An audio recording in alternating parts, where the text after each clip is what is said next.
Friends, welcome to our channel. Friends, आज आपण पाहणार आहोत दत्तक मुलाचा वारसा हक्क याबद्दल माहिती पाहणार आहोत. फ्रेंड्स, व्हिडिओ पूर्ण बघा, लाईक कमेंट शेअर करा आणि सबस्क्राईब करायला अजिबात विसरू नका.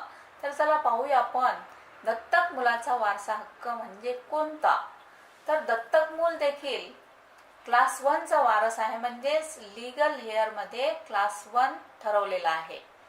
तर आणि त्याला जैविक मुलाला हक्क असलेल्या सर्व अधिकारांचा अधिकार आहे.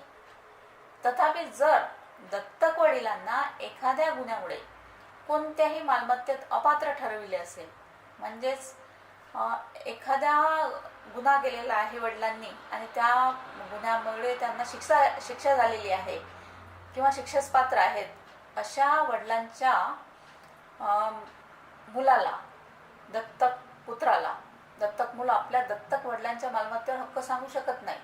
जर वडिलांनी अन्य कोणत्याही धर्मात धर्मांतर केला असेल आणि दत्तक मूल त्याच धर्माचा असेल, तरीही अशाही परिस्थितीत दत्तक मुलाला वडिलोपार्जित मालमत्तेचा वारसा मिळू शकत नाही.